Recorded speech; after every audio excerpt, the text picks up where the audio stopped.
Well, good evening.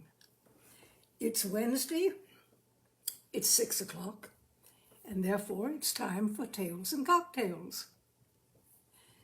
Tonight, I'm going to read you a story by John Collier.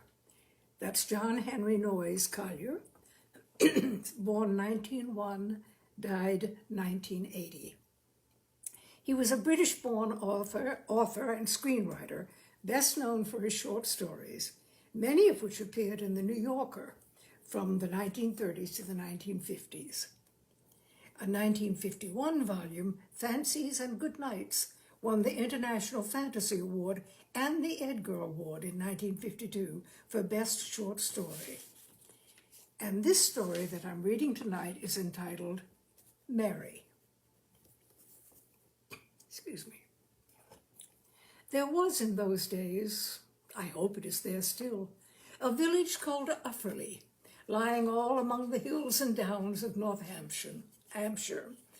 In every cottage garden there was a giant apple tree, and when these trees were hung red with fruit, and the newly lifted potatoes lay gleaming between bean row and cabbage patch, a young man walked into the village who had never been there before. He stopped in the lane just under Mrs. Hedges' gate and looked up into her garden.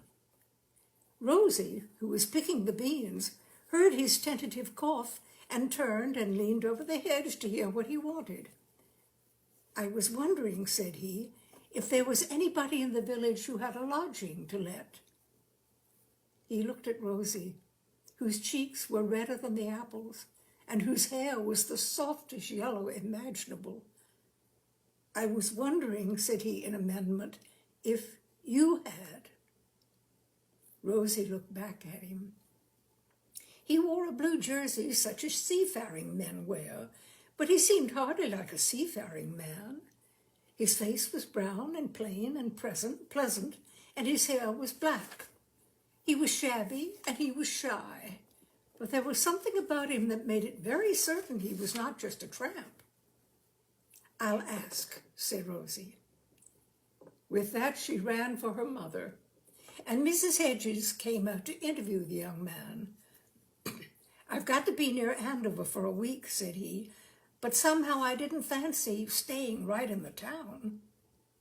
"There's a bed," said Mrs. Hedges, "if you don't mind having your meals with us." "Why, surely, ma'am," said he, "there's nothing I'd like better." Everything was speedily arranged. Rosie picked another handful of beans, and in an hour he was seated with them at supper.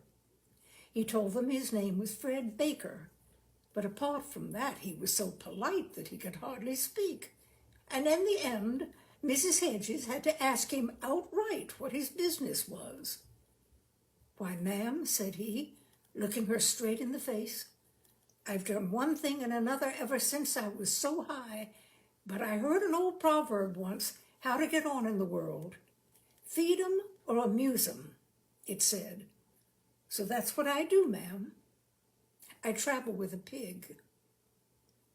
Mrs. Hedges said she had never heard of such a thing. "You surprise me," said he. "Well, there are some in London, they tell me, making fortunes on the halls. Spell, count, add up, answer questions, anything. But let 'em wait," said he, smiling, "till they see Mary." "Is that the name of your pig?" asked Rosie. "Well," said Fred shyly, "it's what I call her just between ourselves like. To her public she's Zola, sort of Frenchified, I thought. Spicy, if you'll forgive the mention of it. But in the caravan I call her Mary." "You live in a caravan?" cried Rosie, delighted by the doll's house idea. "We do," said he. "She has her bunk and I have mine." "I don't think I should like that," said Mrs. Hedges. "Not a pig, no." "She's as clean," said he, "as a newborn babe. And as for company, well, you'd say she's human. All the same, it's a bit of a wandering life for her. Uphill and down dale, as the saying goes. Between you and me, I shan't be satisfied till I get her into one of those big London theaters. You can see us in the West End." "I should like the caravan best," said Rosie, who seemed to have a great deal to say for herself all of a sudden. "It's pretty," said Fred. "Curtains, you know, pots of flowers, little stove. Somehow I'm used to it. Can't hardly think of myself staying at one of them big hotels. Still, Mary's got her career to think of. I can't stand in the way of her talent, so that's that." "Is she big?" asked Rosie. "It's not her size," said he. "No more than Shirley Temple. It's her brains and personality. Clever as a wagon load of monkeys. You'd like her. She'd like you, I reckon." "Yes, I reckon she would. Sometimes I'm afraid I'm a bit slow by way of company for her, never having had much to do with the ladies." "Don't tell me," said Mrs. Hedges archly, as convention required. "'Tis so, ma'am," said he. "Always on the move, you see, ever since I was a nipper. Baskets and brooms, pots and pans, then some acrobatic stuff, then Mary. Never 2 days in the same place. It don't give you the time to get acquainted." "You're going to be here a whole week, though," said Rosie artlessly. But at once her red cheeks blushed 100 times redder than before, for Mrs. Hedges gave her a sharp look, which made her see that her words might have been taken the wrong way. Fred, however, had noticed nothing. "Yes," said he, "I shall be here a week. And why? Mary ran a nail in her foot in the marketplace, Andover, finished her act, and collapsed. Now she's at the vet's, poor creature." "Oh, poor thing," cried Rosie. "I was half afraid," said he, "it was going wrong on her. But it seems she'll pull round all right. And I took opportunity to have the van repaired a bit. And soon we'll be on the road again. I shall go in and see her tomorrow. Maybe I can find some blackberries to take her by way of a relish, so to speak." "Collie Bottom," said Rosie. "That's the place where they grow big and juicy." "Ah, if I knew where it was," said Fred tentatively. "Perhaps in the morning, if she's got time, she'll show you," said Mrs. Hedges, who began to feel very kindly disposed toward the young man. In the morning, surely enough, Rosie did have time, and she showed Fred the place and helped him pick the berries. Returning from Andover later in the day, Fred reported that Mary had tucked into them a fair treat, and he had little doubt that, if she could have spoken, she would have sent her special thanks. Nothing is more affecting than the gratitude of a dumb animal, and Rosie was impelled to go every morning with Fred to pick a few more berries for the invalid pig. On these excursions, Fred told her a great deal more about Mary, a bit about the caravan, and a little about himself. She saw that he was very bold and knowing in some ways, but incredibly simple and shy in others. This, she felt, showed he had a good heart. The end of the week seemed to come very soon, and all at once they were coming back from Collie Bottom for the last time. Fred said he would never forget Ufferley, nor the nice time he had there. "You ought to send us a postcard when you're on your travels," said Rosie. "Yes," said he. "That's an idea. I will." "Yes, do," said Rosie. "Yes," he said again. "I will. Do you know, I was altogether downhearted at going away, but now I'm half wishing I was on the road again already, so I could be sending that card right away," said he.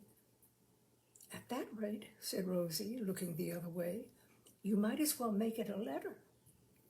"Ah," said he, "and do you know what I should feel like putting at the bottom of that letter? If you was my young lady, that is, which of course you're not, me never having had one." "What?" said Rosie. "A young lady," said he. "But what would you put?" said she. "Ah," said he, "what I'd put. Do you know what I'd put? If If, mind you, if you is my young lady?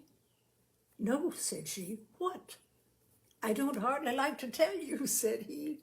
Go on, she said. You don't want to be afraid. All right, said he. Only mind you, it's if. And with his stick, he traced 3 crosses in the dust. If I was anybody's young lady, said Rosie, I shouldn't see anything wrong in that. After all, you've got to move with the times. Neither of them said another word, for 2 of the best reasons in the world. First, they were unable to. Second, it was not necessary. They walked on with their faces as red as fire in an agony of happiness. Fred had a word with Mrs. Hedges, who had taken a fancy to him from the start. Not that she had not always looked down upon caravan people and could have been knocked over with a feather had anyone suggested at any earlier date that she would allow a daughter of hers to marry into such a company. But right was right. This Fred Baker was different, as anyone with half an eye could see. He had kept himself to himself, almost to a fault, for his conversation showed that he was as innocent as a newborn babe. Moreover, several knowledgeable people in the village had agreed that his ambitions for Mary, his pig, were in no way unjustified. Everyone had heard of such talented creatures, reclining on snow-white sheets in the best hotels of the metropolis, drinking champagne like milk, and earning for their fortunate owners £10 or even £20 a week. So Mrs. Hedges smilingly gave her consent, and Rosie became Fred's real, genuine, proper young lady. He was to save all he could during the winter, and she to stitch and sing. In the spring he would come back, and they were to get married. At Easter, said he. No, said Mrs. Hedges, counting on her fingers. In May. Then tongues can't wag, caravan or no caravan. Fred had not the faintest idea what she was driving at, for he had lived so much alone that no one had told him certain things that every young man should know. However, he well realized that this was an unusually short engagement for Ufferley, and represented a great concession to the speed and dash of the entertainment industry. So he respectfully agreed and set off on his travels.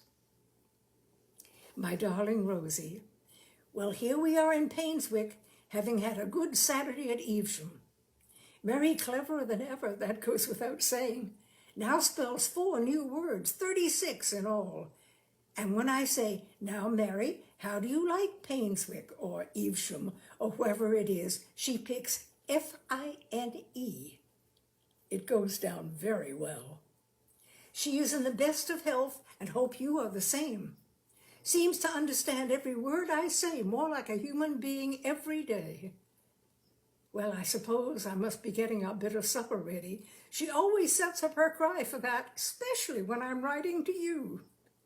With true love, Fred, XXX. In May, the apple trees were all in bloom, so it was an apple blossom wedding, which in those parts is held to be an assurance of flowery days. Afterwards, they took the bus to the market town to pick up the caravan, which stood in a stable yard. On the way, Fred asked Rosie to wait a moment and dived into a confectioner's shop. He came out with a huge box of chocolates. Rosie smiled all over her face with joy. For me, she said. Yes, said he, to give to her as soon as she claps eyes on you. They're her weakness. I want you two to be real pals. All right, said Rosie, who was the best-hearted girl in the world. The next moment they turned into the yard. There was the caravan. Oh, it's lovely, cried Rosie. Now you'll see her, said Fred. At the sound of his voice, a falsetto squeal rose from within. Here we are, old lady, said Fred, opening the door. Here's a friend of mine come to help look after you. Look, she's brought you something you'll fancy. Rosie saw a middle-sized pig, flesh-colored, neat, and with a smart collar. It had a small and rather calculating eye. Rosie offered the chocolates. They were accepted without any very effusive acknowledgement. Fred put the old horse in, and soon they were off, jogging up the long hills to the west. Rosie sat beside Fred on the driving seat. Mary took her afternoon nap. Soon the sky began to redden where the road divided the woods on the far hilltop. Fred turned into a green lane, and they made their camp. He lit the stove, and Rosie put on the potatoes. They took a lot of peeling, for it seemed that Mary ate with gusto. Rosie put a gigantic rice pudding into the oven, and soon had the rest of the meal prepared. Fred set the table. He set 3 plates. "I say," said Rosie. "What?" said Fred. "Does she eat along with us?" said Rosie. "A pig?" Fred turned quite pale. He beckoned her outside the caravan. "Don't say a thing like that," said he. "She won't never take to you if you say a thing like that. Didn't you see her give you a look?" "Yes, I did," said Rosie. "All the same—" "Well, never mind, Fred. I don't care, really. I just thought I did." "You wait," said Fred. "You're thinking of ordinary pigs. Mary's different." Certainly Mary seemed a comparatively tidy eater. All the same, she gave Rosie 1 or 2 very odd glances from under her silky straw-colored lashes. She seemed to hawk her rice pudding about a bit with the end of her nose. "What's up, old girl?" said Fred. "Didn't she put enough sugar in the pudding?" "Never mind, can't get everything right first time." Mary, with a rather cross hiccup, settled herself on her bunk. "Let's go out," said Rosie, "and have a look at the moon." "I suppose we might," said Fred. "Shan't be long, Mary. Just going about as far as that gate down the lane." Mary grunted morosely and turned her face to the wall. Rosie and Fred went out and leaned over the gate. The moon, at least, was all that it should be. "Seems funny, being married and all," said Rosie softly. "Seems all right to me," said Fred. "Remember them crosses you drew in the dirt in the road that day?" said Rosie. "That I do," said Fred. "And all of them you put in the letters?" said Rosie. "All of them," said Fred. "Kisses. That's what they're supposed to stand for," said Rosie. "So they say," said Fred. "You haven't given me one, not once since we was married," said Rosie. "Don't you like it?" "That I do," said Fred. "Only, I don't know." "What?" said Rosie. "It makes me feel all queer," said Fred, "when I kiss you, as if I wanted—" "What?" said Rosie. "I don't know," said Fred. "I don't know if it's I want to eat you all up or what." "Try and find out, they say," said Rosie. A delicious moment followed. In the very middle of it, a piercing squeal rose from the caravan. Fred jumped as if he were shot. "Oh dear," he cried, "she's wondering what's up. Here I come, old girl, here I come. It's her bedtime, you see. Here I come to tuck you in." Mary, with an air of some petulance, permitted this process. Rosie stood by. "I suppose we'd better make it lights out," said Fred. "She likes a lot of sleep, you see, being a brain worker." "Where do we sleep?" said Rosie. "I made the bunk all nice for you this morning," said Fred. "Me, I'm going to doss below. A sack full of straw I've got." "But," said Rosie, "but—" "But what?" said he. "Nothing," said she. "Nothing." They turned in. Rosie lay for an hour or two thinking what thoughts, I don't know. Perhaps she thought how charming it was that Fred should have lived so simple and shy and secluded all these years, and yet be so knowing about so many things, and yet be so innocent, and never have been mixed up in bad company.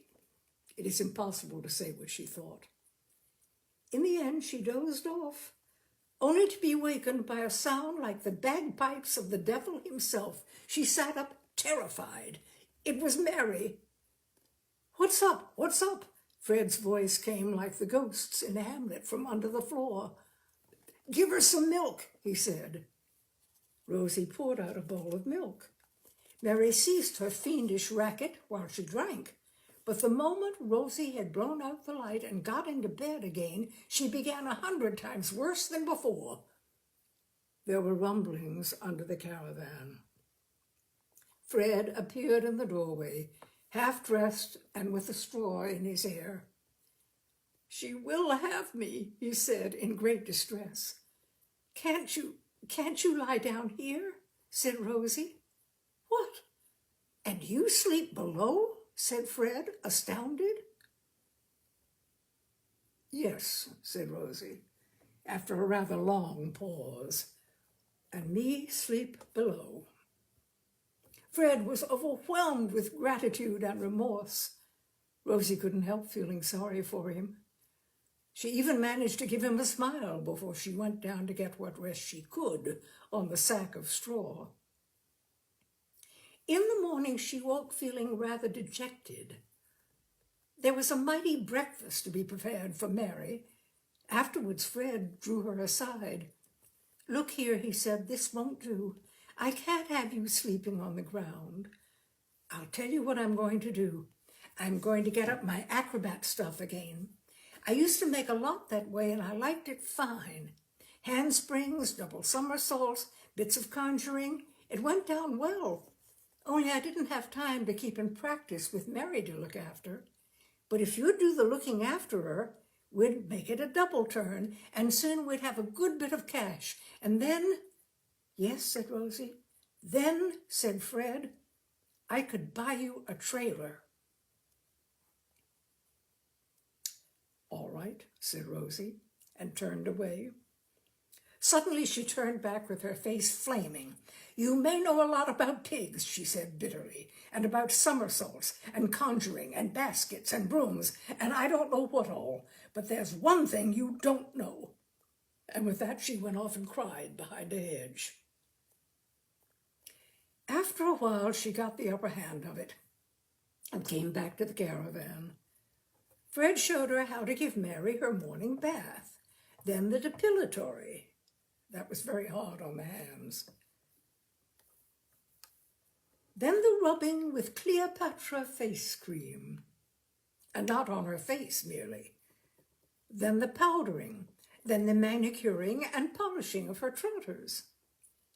Rosie, resolved to make the best of it, conquered her repugnance and soon mastered these handmaidenly duties. She was relieved at first that the spoiled pig accepted her ministrations without protest. Then she noticed the gloating look in its eye. However, there was no time to brood about that. No sooner was the toilet finished than it was time to prepare the enormous lunch. After lunch, Mary had her little walk, except on Saturdays when there was an afternoon show. Then she took her rest. Fred explained that during this period she liked to be talked to and have her back scratched a bit. Mary had quite clearly decided that in future she was going to have it scratched a lot.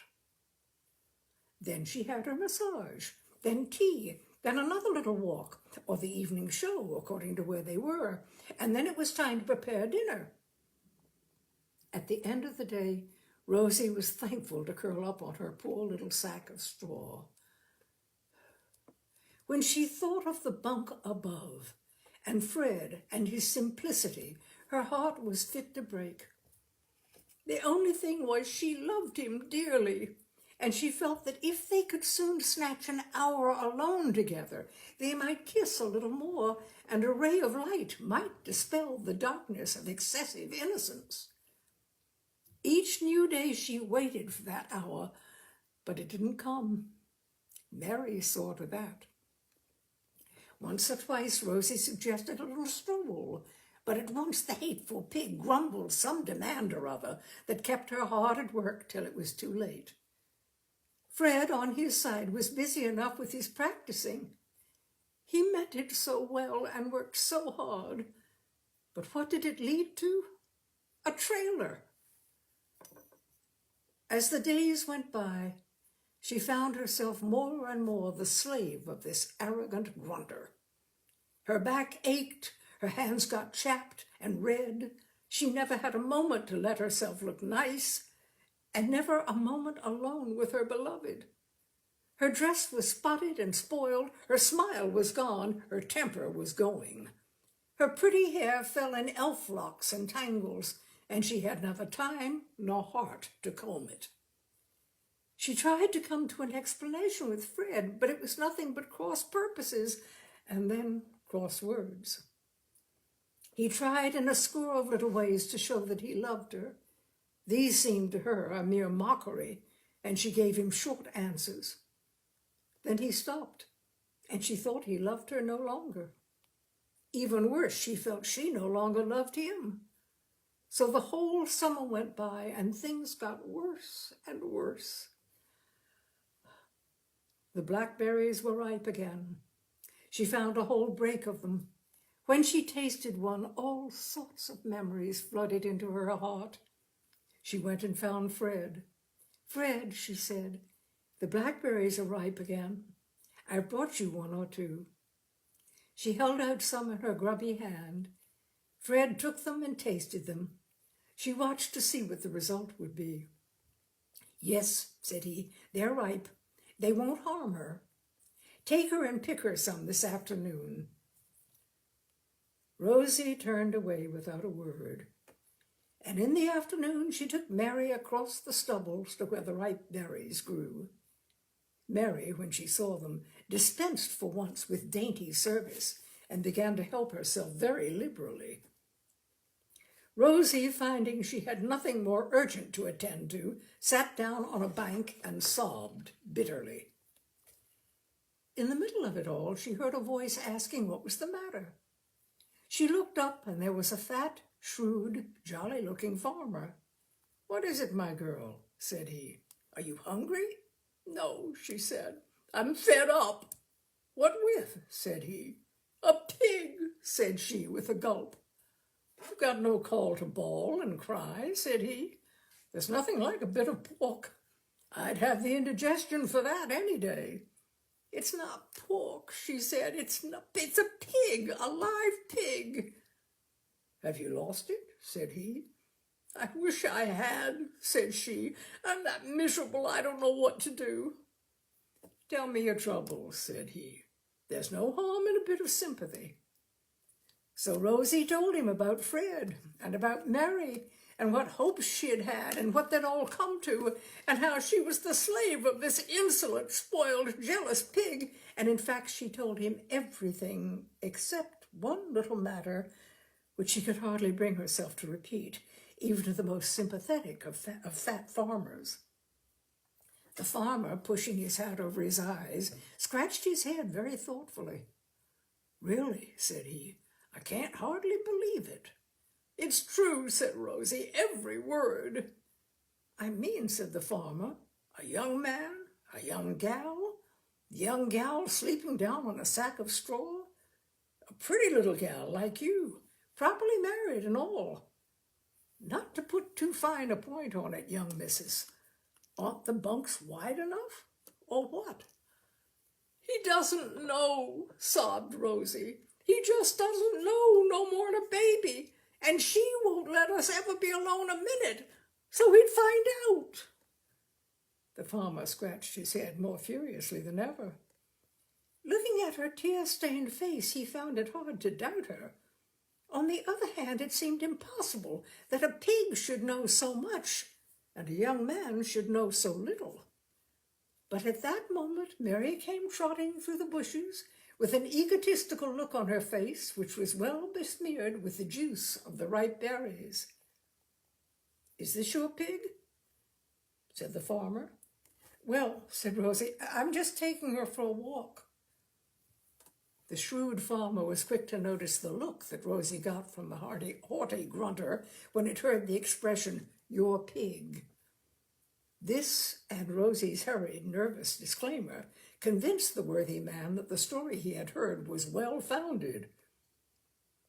"You're taking her for a walk," said he musingly. "Well, well, well. I'll tell you what. If you had been here this time tomorrow, you'd have met me taking a walk with a number of very dear young friends of mine, all very much like her. You might have come along. 2 young sows, beautiful creatures, though maybe not so beautiful as that one. 3 young boars in the prime of their health and handsomeness. Though I say it as shouldn't. Him that's unattached, he's a prince. Oh, what a beautiful young boar that young boar really is." "You don't say," said Rosie. "For looks and pedigree both," said the farmer. "He's a prince.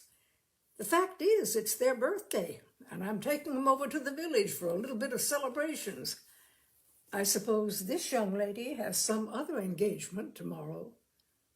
"She has to have her sleep just about this time," said Rosie, ignoring Mary's angry grunt.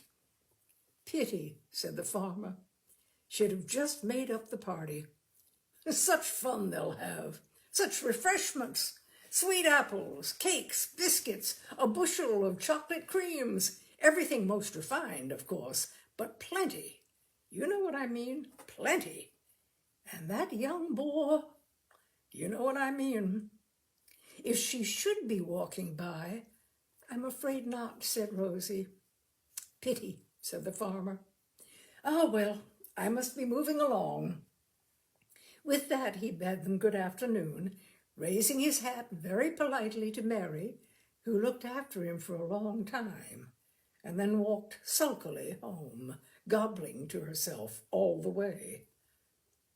The next afternoon, Mary seemed eager to stretch out on her bunk, and for once, instead of requiring the usual number of little attentions from Rosie, she closed her eyes in sleep. Rosie took the opportunity to pick up a pail and go off to buy the evening ration of fresh milk.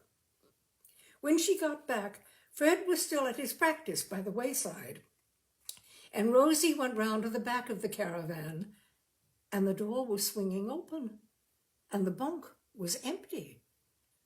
She called Fred. They sought high and low. They went along the roads, fearing she might have been knocked over by a motor car. They went calling through the woods, hoping she had fallen asleep under a tree. They looked in ponds and ditches, behind haystacks, under bridges, everywhere. Rosie thought of the farmer's joking talk, but she hardly liked to say anything about it to Fred. They called and called all night, scarcely stopping to rest. They sought all the next day. It grew dark, and Fred gave up hope. They plodded silently back to the caravan. He sat on a bunk with his head in his hand. "I shall never see her again," he said. "Been pinched, that's what she's been. When I think," he said, "of all the hopes I had for that pig. When I think," he said, "of all you've done for her and what it's meant to you.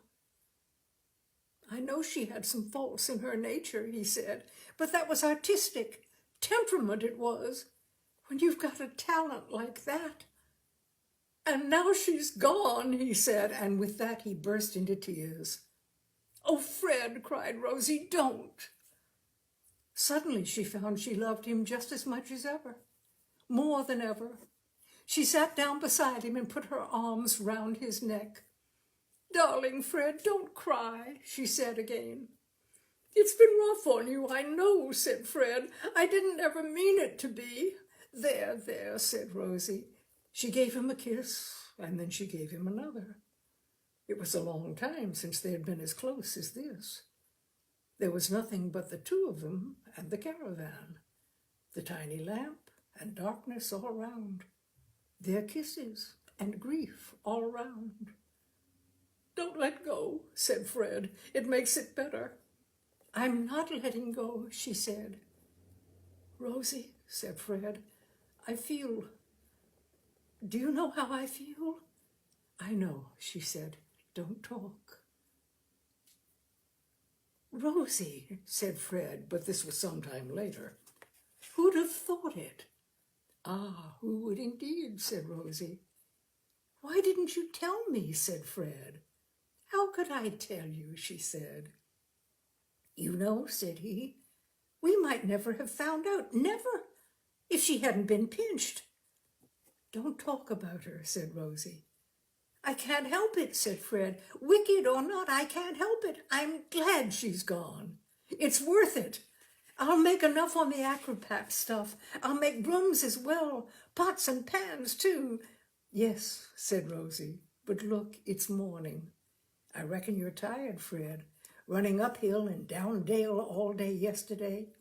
You lie abed now, and I'll go down to the village and get you something good for breakfast." "All right," said Fred, "and tomorrow I'll get yours." So Rosie went down to the village and bought the milk and the bread and so forth. As she passed the butcher's shop, she saw some new-made pork sausages of a singularly fresh, plump, and appetizing appearance. So she bought some, and very good they smelled while they were cooking. "That's another thing we couldn't have while she was here," said Fred, as he finished his plateful. "Never no pork sausages, on account of her feelings. I never thought to see the day I'd be glad she was pinched. I only hope she's gone to someone who appreciates her." "I'm sure she has," said Rosie. "Have some more." "I will," said he. "I don't know if it's the novelty or the way you cooked 'em or what. I never ate a better sausage in my life. If we'd gone up to London with her, best hotels and all, I doubt if ever we'd have had as sweet a sausage as these here." Mary, by John Collier. I love it. I hope you've enjoyed it, my dears. And that's it for tonight's Tales and Cocktails. I look forward to being with you next Wednesday at the same time. Thank you so much for joining me. Bye for now, my dears.